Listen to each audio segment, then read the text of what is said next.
Olá, meu povo, está começando mais um iPod, o videocast da SMAP, que hoje segue uma série especial em parceria com o PPGDI, Programa de Pós-Graduação em Direito e Inovação da Unicap.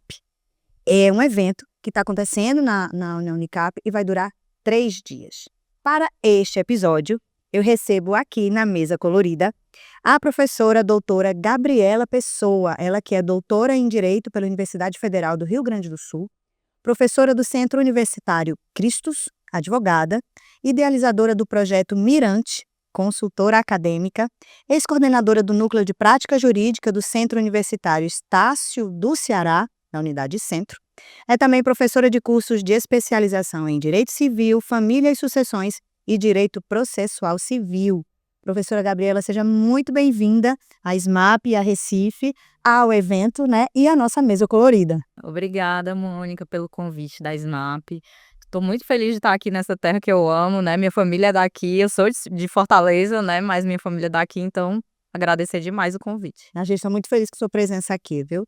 E nós recebemos também o professor doutor Alisson Melo, que é doutor em Direito pela Universidade Federal do Ceará, professor permanente do Programa de Pós-Graduação em Direito do Centro Universitário 7 de Setembro, analista de regulação na Agência Reguladora do Ceará.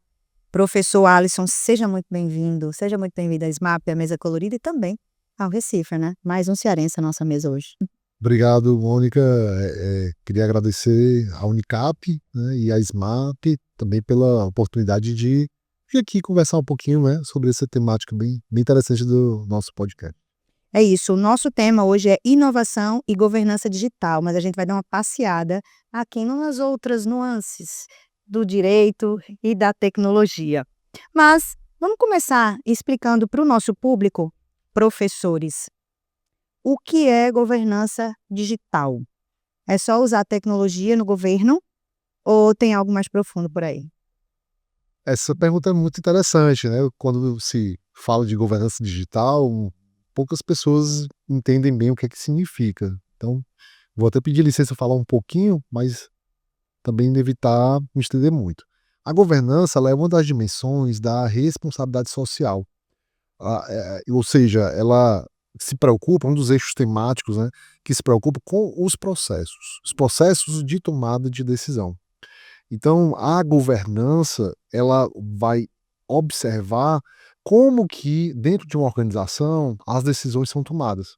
E isso envolve a transparência, isso envolve a chamada accountability, que é a responsabilização ou responsividade, e também a participação social, a inserção de atores interessados, os chamados stakeholders, nesse processo. Essa questão ela pode acontecer em qualquer tipo de organização, não necessariamente do governo, não. Pode acontecer com empresas, ONGs, instituições públicas e privadas, elas podem, dentro de uma política de responsabilidade social, introduzir questões relacionadas à governança. O ponto do digital é justamente que tem esse caráter mais inovador, digamos assim, que é um segmento específico da governança que é preocupado justamente com essa produção de informações no mundo digital e produção de soluções tecnológicas no mundo digital e como é que essas organizações elas estão lidando com os processos decisórios em termos de transparência, de auditabilidade, de fazer auditorias em relação a eventuais possíveis riscos, né, fazer o due diligence em relação a possíveis situações em que aquela tecnologia, né, ela deva ser decidida, como por exemplo, em desenvolver ou descontinuar ou manter no sistema da instituição, ou atualizar, né, ou fazer correções. Então, a ideia de governança digital, então envolve toda uma gestão e como é que essa gestão decide em torno do acervo digital de uma organização. De uma maneira geral, assim, o cidadão quer agilidade, ele quer transparência, né? Ele quer participação mesmo. Então, essa governança digital pode ser considerada um fator para fortalecer esse tipo de oferta de produto? Pois é, quando a gente fala de responsabilidade social, e isso é um ponto interessante, porque foge um pouco do mero cumprimento de leis, né. Em tese, todo mundo tem que cumprir as leis, a legislação tem que ser cumprida. Quando a gente fala de responsabilidade social, a gente já começa a falar sobre o valor agregado que a organização tem, a imagem que a organização ela oferece. Então, o que acontece é que quando nós estamos pensando em uma governança digital, nós estamos preocupados em mostrar para o nosso público, mostrar para os atores, os investidores, mostrar para a sociedade, né, como aquelas ferramentas elas estão sendo organizadas, como elas estão sendo apresentadas. De certa forma, o usuário, de um modo geral, ele não tem muita preocupação com isso, mas há pessoas interessadas, alguns grupos de interesse, algumas organizações, movimentos de juristas, movimentos de advogados, ou de promotores, ou de defensores, que vão se preocupar com alguns valores interessantes, como, por exemplo, proteção de dados pessoais, como, por exemplo, exposição de vulneráveis, como, por exemplo, a possibilidade de geração de estigmas ou discriminações, e que a tecnologia, muitas vezes, ela pode escalar esse tipo de situação.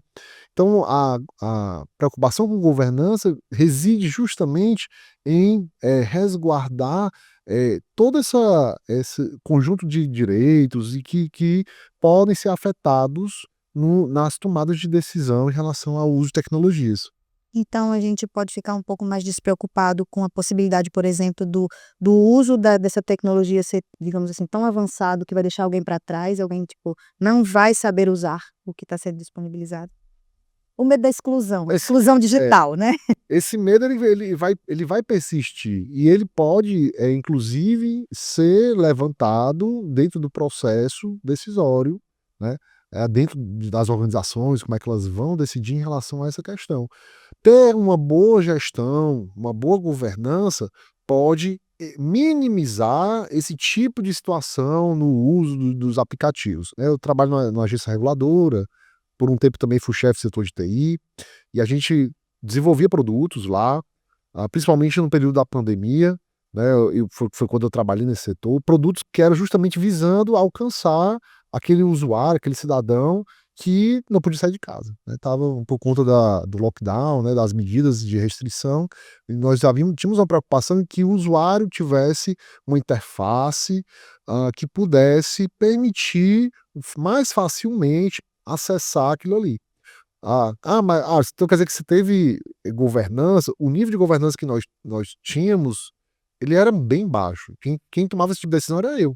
Chegava para o desenvolvedor e dizia assim: "Olha, não tá bom essa imagem aqui, o usuário vai abrir aqui e não vai entender o que é que ele tem que fazer, onde é que ele tem que entrar". Então, muitas vezes, os órgãos públicos têm muita dificuldade de abrir, digamos assim, abrir esse processo para a população, para os interessados colaborarem. Uhum. Eu gostaria, Alisson, até de pegar esse gancho que tu colocou, sobre o usuário, né, porque eu como você traz o viés do olhar público e eu trago o viés do olhar do usuário privado, né, como inclusive como advogada, né, além de cidadã, mas também como advogada.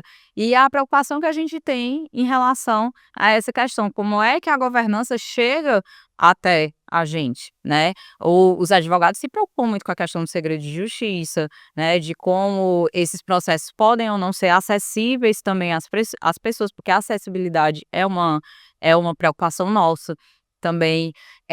Mas eu acho interessante também falar um pouco de governança no sentido do setor privado, né, já que como o professor Alisson colocou, essa também é uma preocupação dos escritórios como um todo, né. Eu gosto de falar muito da minha situação, como foi que eu comecei a viver, a governança digital dentro do meu escritório. O meu escritório, quando a gente começou a falar de inteligência artificial e da necessidade de implementação de inteligência artificial, pareceu um pouco como uma imposição, né. E eu brincava com a minha equipe dizendo assim: "Isso não o nosso escritório não vai fazer isso". Eu sou advogada de direito de família e sucessões, então eu dizia que nosso trabalho era artesanal, a gente não precisava de inteligência artificial para fazer o nosso trabalho, para desenvolver o nosso trabalho, portanto eu achava até que essa conversa de governança digital não chegava até a gente. E só que eu trabalho com uma equipe muito nova e muito boa, as pessoas são bem mais novas que eu. E a inteligência artificial chegou até mim mesmo sem eu querer, né. Num determinado momento eu me senti, como uma adolescente nos anos 2000. Na verdade, eu estava no papel da minha mãe, né, que não conseguia entender muito bem como é que o computador poderia melhorar a eficiência do trabalho, porque ela achava que eu só queria ficar no computador e eu dizia: "Não mãe, vai melhorar o meu trabalho, confia". E quando a minha equipe chegou com essa demanda para mim, eu rejeitei num primeiro momento, até que eu realmente tive que utilizar, porque eu vi que facilitava os processos, né. Então, mas nesse diagnóstico inicial de utilização de inteligência artificial, eu como uma pessoa, né, um pouco mais velha, tive os meus receios, principalmente da exclusão digital, né. Eh Como é que os usuários vão conseguir acessar esse tipo de inovação? Meu cliente Será não vai conseguir fazer isso, meu né? cliente não vai conseguir fazer isso? Será que isso pode prejudicar o meu cliente de alguma forma? Então, é muito importante a gente pensar nessa era digital como se a gente fosse utilizar ela a partir de um conhecimento que a gente já tem, pra gente não ser utilizado por ela, né. Eu acho isso muito importante. Quem domina quem, né? Quem domina quem. Mas, ao mesmo tempo, acho que a gente não pode mais negar que isso chegou, tá posto, e que chegou para melhorar a nossa vida se a gente puder aprender a utilizar da melhor forma possível, né. Na minha área, a gente tem a utilização de inteligência artificial no escritório, como, por exemplo, para organizar os processos, né. Nem que eu não quisesse, porque o sistema que a gente usa interno de captação de publicações, ele já implementou nele mesmo uma própria inteligência, então a gente estaria utilizando mal a ferramenta se a gente não estivesse utilizando a parte de inteligência artificial. Então a gente melhorou a nossa estrutura, de prestação de serviço para os clientes, a gente conseguiu, otimizar os relatórios sobre audiência, a gente utiliza, recursos de gravação de audiência, que antigamente a gente tinha que ficar horas ouvindo uma audiência para poder fazer memoriais. Então tudo isso tem facilitado a nossa vida. Realmente eu consegui, minimamente, eu acho que eu estou engatinhando ainda, muito por conta dessa nova geração que chegou no meu escritório, né, mas e agradeço demais minha equipe, né, por isso. É o pior que eu tô ouvindo a senhora falar, eu fico vendo assim: "Meu Deus, parece que ela é uma senhora, né". Quem olha pensa que ela fala: "Não, porque essa geração ma", ok, uma geração mais nova, mas assim: "Porque eu sou uma pessoa mais velha", eu: "Meu Deus do céu, como assim mais velha?". Só um pouquinho, um pouquinho.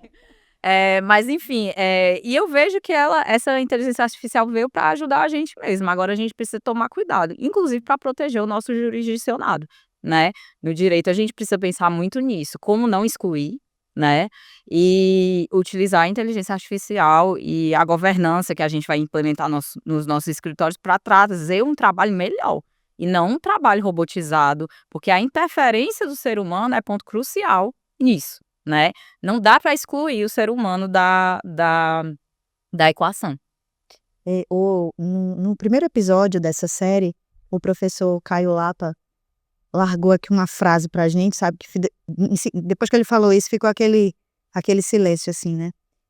A inteligência artificial não arrepia, Uhum. né, cadê a humanidade desse negócio? Então, eu acho que é bem isso que a senhora falou mesmo, assim, quem é que manda em quem, né, ele é um acessório, ele é um ajudante, né, dos nossos próprios, processos, né, pode ajudar bastante, mas a responsabilidade, a ética, ela tem que andar ali, ó, agarradinha, né, com esse processo de educação também, foi outro ponto que a gente já abordou aqui nos outros episódios, a educação digital, o letramento, ele é básico, é basilar, né, e na nossa vida cotidiana, e hoje em dia com esse peso, né, peso que eu digo assim, essa importância, né, que o digital tem na nossa vida, desde a governança até o nosso uso diário de rede social, né, ou seja, está em tudo.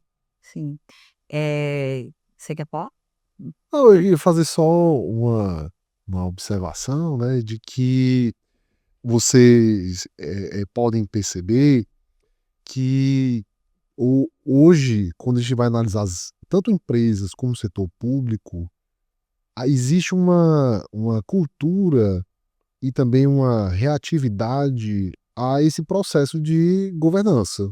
Assim, esse processo de governança que quer ser transparente, que quer ter participação, que quer ter responsividade. Claro que alguns usuários eles cobram, né? Você vai falar aí, por exemplo, dessas ferramentas de IA que estão hoje na moda, né? Que é a tecnologia hoje da moda, né? Mas tecnologia mesmo a gente já teve, inclusive teve um boom, até no judiciário, teve um grande boom alguns anos atrás, com o processo Processo, digitalização judicial, né? Então, assim, há um certo reclame dos usuários no sentido de que precisa auditar, precisa mostrar se as minhas informações pessoais elas estão sendo tratadas da forma correta, se não estão sendo mal utilizadas, se não estão sendo utilizadas para virar uma base de dados. Teve um caso que eu acompanhei assim de perto, assim, mais ou menos de perto, que foi com relação ao Pokémon Go, né, que foi uma coleta de dados de muitos usuários que, pelas regras que haviam lá no aplicativo, eles pegaram aquelas informações, imagens, vídeos, fotos e aproveitaram e levaram para uma outra empresa para ela transformar aquilo ali num software similar, digamos assim, ao Google Maps, assim, que eu poderia ter imagens do mundo todo, porque eu utilizei vários usuários que utilizaram os seus celulares com câmeras para procurar os Pokémons, né, em lugares de interesse. Então, esse tipo de situação, ele é a tônica que nós temos hoje. Tanto corporações privadas, como o setor público tem uma reatividade a essa transparência, a mostrar assim, como é que esses sistemas, os algoritmos, seja de IA ou os algoritmos tradicionais, eles funcionam e que riscos eles podem oferecer. Então, a ideia de governança é justamente tentar reverter, né, esse processo de caixa preta, digamos assim. E uma outra coisa que a gente fala, que acho que também perpassa pela questão da educação. Eu acho que tem muita gente que ainda não tem noção do quanto a gente cede dados toda hora, né? Quanto os nossos dados sensíveis estão disponíveis, não é? E a importância que tem de protegê-los. Eu ainda tenho essa sensação que há muita gente que ainda não entendeu, não foi educada o suficiente para entender a importância que tem o seu CPF, a sua foto, né? Enfim. Isso. E a gente, assim, a maioria dos advogados ultimamente teve que lidar com uma situação muito difícil, que foi a questão do golpe do advogado, né? E num ambiente que a gente se sentia completamente seguro, digamos assim, que era esse ambiente de processo digital, principalmente processos que guardam segredo de justiça. Imagine eu que tenho processos que são dramas familiares, que as pessoas falam as piores, digamos assim, atrocidades um contra o outro, né, que de forma nenhuma a gente gostaria que isso viesse a público, além de tudo, dados financeiros, dados patrimoniais, uma série de coisas. E aí, nessa situação do golpe do advogado, a gente não sabe exatamente como isso aconteceu. Como é que tiveram acesso ao meu cliente, né? Eu demorei para um cliente meu ter um problema com isso, assim, com alguém o contactando com uma foto minha, porque quase todos os meus processos são em segredo de justiça. Mas recentemente aconteceu. Eu achava, né, que o movimento era esse, eles iam lá no processo que era público, olhava o processo e aí tentava entrar em contato com o cliente, mas pelo jeito é alguma coisa bem mais complexa. Até o professor Alisson pode falar sobre isso melhor. Mas a preocupação que a gente tem, né, de cadastrar nossos dados. Um cliente chega no escritório, me passa uma procuração com todos os seus dados, documentação, a gente insere isso no sistema da justiça, a gente faz um upload, né, dessa documentação, e essa documentação aparentemente pode não estar protegida. Não sei em que nível de proteção estamos falando, porque realmente eu teria que ter uma competência maior de TI para falar sobre isso. Mas o fato é que eu tive 2 clientes que os processos não eram públicos e também tiveram Esse tipo de tiveram esse tipo de problema e me mandaram a foto. Olha aqui, doutora, eu imaginei que não fosse a senhora, porque a senhora não fala desse jeito comigo, né? Não é o tipo de abordagem. Então, e foi assim que eles conseguiram se proteger. Mas e com o advogado que, por exemplo, cuida de vários processos, não tem essa proximidade tão grande com o cliente, a ponto do cliente saber como Saber como o vai ser advogado. Isso, né? Então, que nível de proteção a gente está oferecendo a esse tipo de jurisdicionado, né?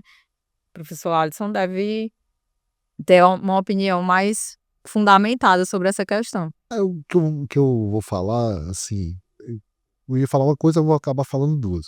E que você vai ter algumas ferramentas que vão permitir que essas pessoas mal intencionadas, elas possam se aproveitar. Então você pode ter justamente fazer buscas em diário de justiça, né, é uma das ferramentas que já existe hoje, até softwares que já são pensados já para localizar informações nos diários, e também portais como, por exemplo, o Juiz Brasil, que é um portal muito famoso, muito conhecido.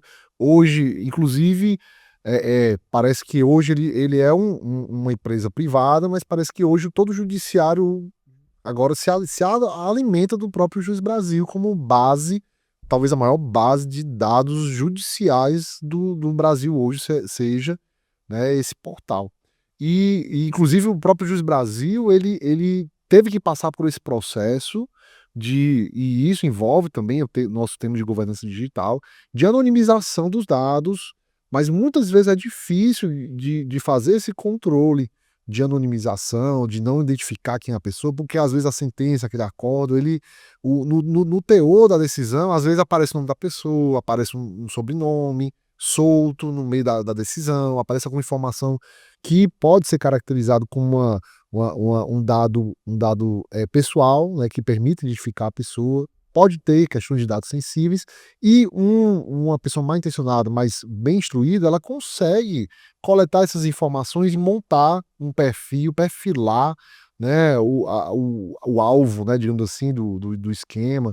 Então eu teria essas preocupações. E como eu disse, o Juiz Brasil já passou por esse problema, já superou essas situações, já consegue, inclusive utilizando algoritmos de inteligência artificial, para anonimizar na máxima medida possível as decisões, todo o acervo documental que eles já coletaram do judiciário.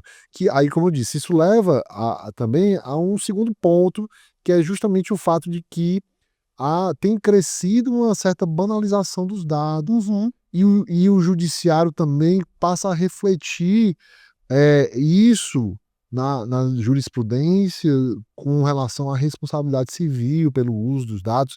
Não é simplesmente pelo fato de ter tido um tratamento indevido do dado que a pessoa vai fazer jus a uma indenização. Hoje o judiciário pede, do STJ já tem decisão nesse sentido, se pede que mostre um prejuízo concreto para a pessoa, ou seja, não basta o dano em ré ipsa, né, do meu direito ao dado pessoal, a proteção do meu dado, mas sim que aquilo ali tenha realmente gerado algum dano concreto. Professora, você falou aí que você trabalha na área de família, né? E sucessões. De forma prática, como é que essa inovação digital, como é que o digital chega para colaborar, além dessas práticas de escritório, como a senhora tinha falado? Eu poderia citar alguns exemplos, né, como a otimização de processo que acontece no próprio judiciário. Imagino que já deva ter tribunais que estão utilizando a inteligência artificial para fazer processamento de dados nos processos. Em que sentido? Conseguir identificar que demandas são mais urgentes, que demandas são menos urgentes. As predatórias. Isso. E no direito de família isso seria super interessante, porque realmente a gente vê que o judiciário, ele tem um problema mesmo de estar abarrotado, né, de ter muitas demandas e na minha área quase tudo é urgente, mas tem as urgências mais urgentes, né, por exemplo, uma demanda de alimentos em que um genitor deixa de pagar o alimento quando separa, ocorre a separação e a criança está ali precisando. Existem demandas mais urgentes e eu imagino que a IA pudesse chegar para ajudar isso, mas isso seria uma questão interna do tribunal. Na minha prática, eu tenho visto um crescimento de utilização de aplicativos, por exemplo, de coparentalidade, né? Eu acho uma coisa bem bacana essa utilização de um aplicativo que até recentemente um parecer do Ministério Público para um caso que eu estava, né, trabalhando nele, o parecer já veio no sentido de pedir que os pais que tinham um grau de litigiosidade muito intenso utilizassem um aplicativo para melhorar a parentalidade deles. Como é que esse aplicativo chega? Ele é como se fosse um aplicativo de conversa, né? Em que vai ter algumas funcionalidades como o calendário, a agenda dos filhos, tem a possibilidade de marcar consultas médicas. Ele vai lembrar as pessoas de coisas que às vezes. Eu tinha uma cliente que dizia para mim muito, falava assim: a pior coisa que aconteceu na minha separação foi ter virado secretária da minha filha.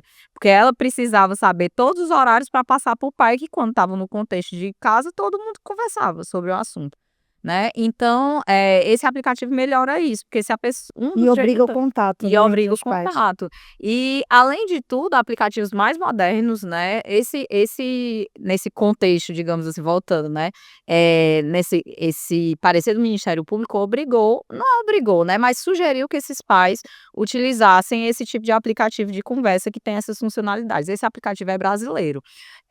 Mas existem aplicativos mais, digamos assim, não é modernos, não é a palavra, mas assim, Tem mais mais funcionalidades. funcionalidades em que até a digitação, né, das frases, das conversas, elas vão ser reguladas por inteligência artificial para evitar o conflito, né?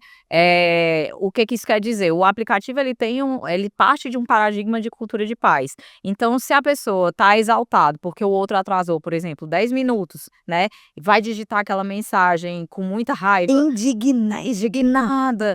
E aí, esse tipo de aplicativo quando a pessoa digita aquela mensagem e aperta enviar, ele já pergunta: você tem certeza que você quer enviar essa mensagem? E às vezes ele sugere outras formas de dizer aquele mesmo Da mesma conteúdo, mensagem. mas de uma forma que vai evitar o conflito. Eu acho isso super interessante. Eu já fiz isso. Eu já fui essa inteligência artificial várias vezes para meus clientes, no sentido de que as pessoas digitam textos e perguntam: doutora, seria interessante eu mandar isso? Mas a inteligência artificial não está te substituindo. O ideal é que eles aprendam a fazer isso sem interferência nem da inteligência artificial, nem da doutora Gabriela, nesse sentido, né? Então, qualquer recurso que eles possam utilizar para melhorar o diálogo, a gente tem que pensar também no interesse, né, da criança, nesse contexto. Então, assim, a gente tem essa ferramenta, poderíamos utilizar a inteligência artificial para otimização de processo. Tenho notícias no Tribunal de Justiça do Rio de Janeiro que também temos aplicativos, plataformas para poder realizar acordos de maneira mais célere, né? Então, eu acho que a partir do momento que a gente entende que a inteligência artificial, esses recursos digitais, eles vêm para ajudar a gente nesse sentido, a gente precisa perder um pouco de medo de utilização, né? E de perder a funcionalidade. Eu ia te falar, quando a gente falou da humanização, que eu acredito que a inteligência artificial vai tirar o emprego de muita gente. Mas, e a gente precisa olhar para isso, mas ela não vai tirar ela não vai conseguir entrar onde a gente se humaniza, né? Quanto mais humanizado é o profissional, menos a inteligência artificial tem condição de chegar ali para tirar o emprego desse profissional. Então, talvez a gente precise voltar aos primórdios, digamos assim, né? Voltar para a nossa humanização para que a inteligência artificial chegue para nos ajudar, né? Eu gosto muito dessas iniciativas, acho que pode melhorar muito ainda, né? Mas enquanto a gente estiver sendo ajudado e não substituído, acho que estamos num caminho bem interessante. Mas eu queria aproveitar o gancho e passar o meu recado, né. Na verdade, um dos recados mais importantes que eu queria dizer é justamente que, para você como usuária não ter medo de usar uma IA, não ter medo de que ela vá, ou qualquer tecnologia, ou vá substituir, ou no modo de uso dessa IA, é preciso que a instituição que desenvolva, ela tenha desde o início, desde a concepção do produto, né, que ela tem uma preocupação com a proteção dos direitos humanos, que ela tem uma orientação desde da concepção do produto, de que o objetivo dela não é um objetivo espúrio, comercial, ou algo escondido, um interesse secundário escondido, mas que ele haja um propósito e pensado a partir de uma visão de direitos humanos. Então, esse é o meu argumento, no sentido de que é preciso, já temos vários casos de tecnologias que os seus produtos foram utilizados de uma forma inadequada posteriormente. Os dados que obtiveram, algumas informações específicas, e isso denota uma falha desde a origem do desenvolvimento dessas tecnologias. E que é preciso, claro que, mas a tecnologia saiu e não foi feita assim. Claro que o ideal é que seja desde a origem, mas a partir de hoje, exigir que esses softwares, que eles tenham uma preocupação com a proteção dos direitos humanos, de um modo geral, para que você, usuário, não fique com medo de utilizar, de jogar, por exemplo, um processo que é sigiloso numa IA dessas e ela aproveitar aquelas informações para alguma outra finalidade. Eu acho que a gente poderia resolver essa questão também, principalmente nessa situação num aplicativo desse de conversa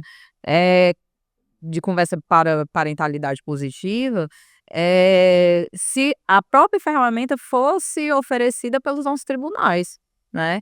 Não sei até que ponto a gente poderia fazer licitações nesse sentido, né? Porque aí é o olhar do público. Mas eu imagino que os usuários da justiça que estão envolvidos em processo de litígio ficariam bem mais tranquilos em estar numa plataforma que foi oferecida pelo próprio Tribunal de Justiça, né? Por saber que aquilo ali, naquilo ali eles estão protegidos, inclusive de qualquer utilização inadequada, né? Eu entendo quando você diz isso sobre a necessidade de a pessoa que desenvolve, né, aquele aplicativo partir de uma premissa de proteção de direitos humanos, porque muitas vezes esses aplicativos não partem dessa premissa, eles partem da premissa de que querem ganhar dinheiro, tanto que esses aplicativos são pagos, né?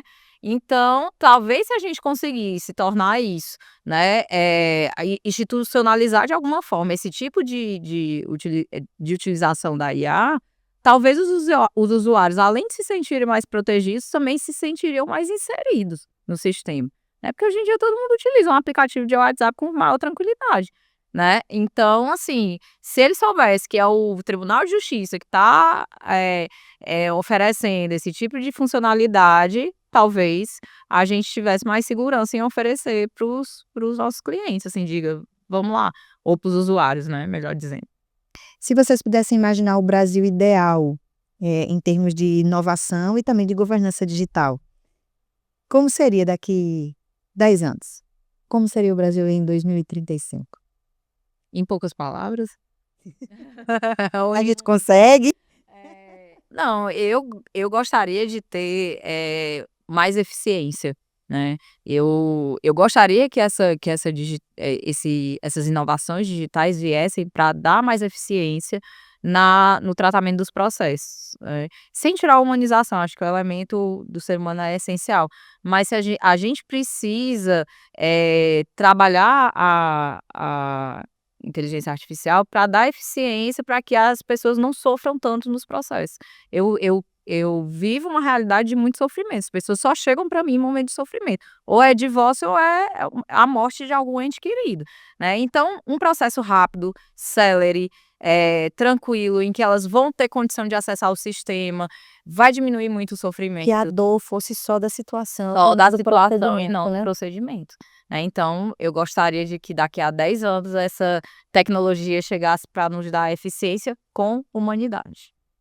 Eu queria agradecer que a Gabriela falou primeiro, que deu tempo de preparar a resposta. Pensar, espero daqui a 10 anos. Eu vou trazer aqui a ideia do Schumpeter. Schumpeter, ele desenvolveu há bastante tempo atrás a ideia de destruição criativa. Quando ele analisou os processos tecnológicos, na época lá do século XIX já aconteciam, ele observou o seguinte: olha, empregos desaparecem, mas surgem novos empregos também.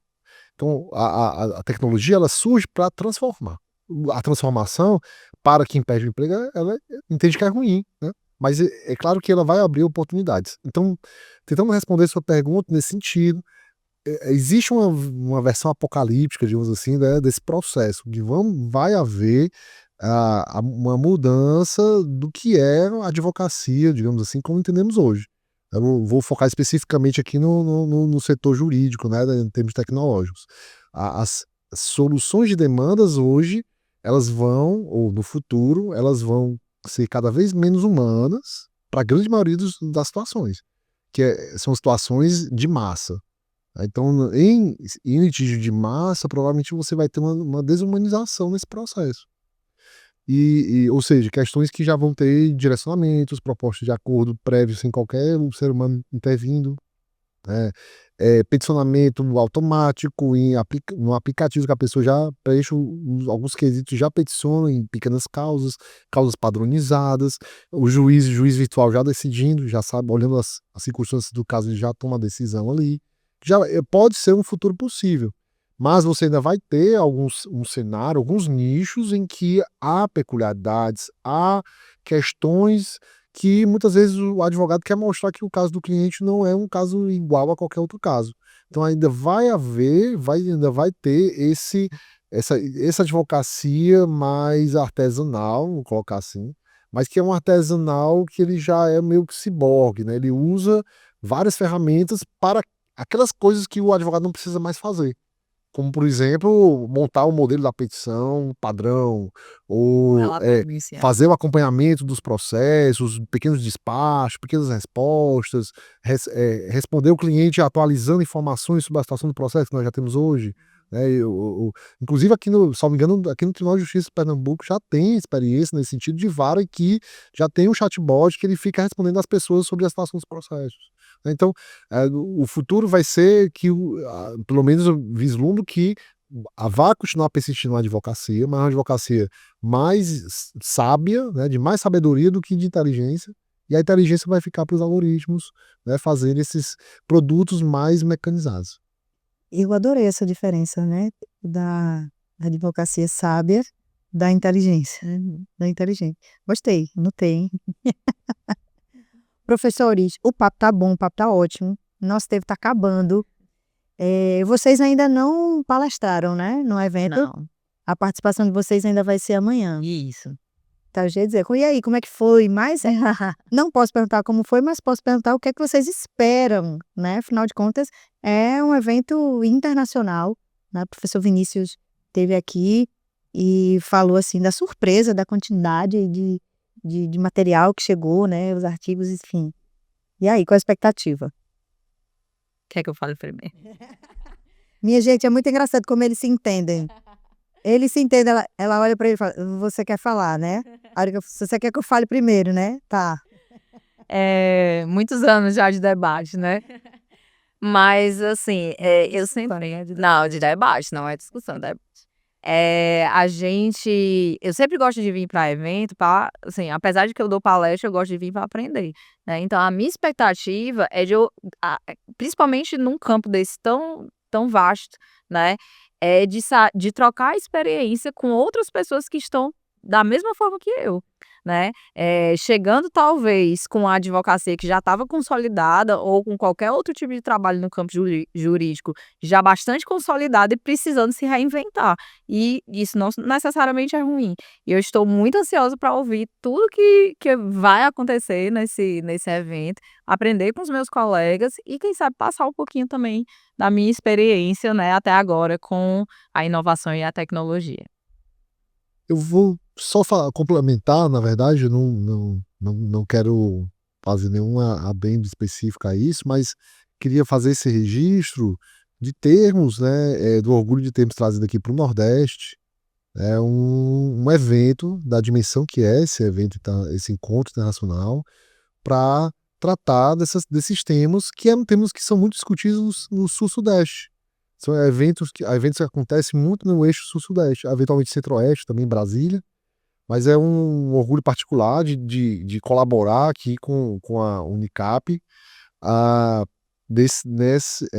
nas discussões e que esse evento ele realmente seja permanente, que ele continue acontecendo, para trazermos essas discussões sobre tecnologia, tecnologias no sentido mais amplo. amplo que a gente pode falar, inovação, tecnologia, aqui no Nordeste, que, no meu entender, vem crescendo, né, no contexto nacional, e que realmente temos uma massa crítica também aqui no Nordeste capaz de gerar dividendos científicos, tecnológicos, produção mesmo de conteúdo, de informação e de resultados em torno dessa temática. Perfeito.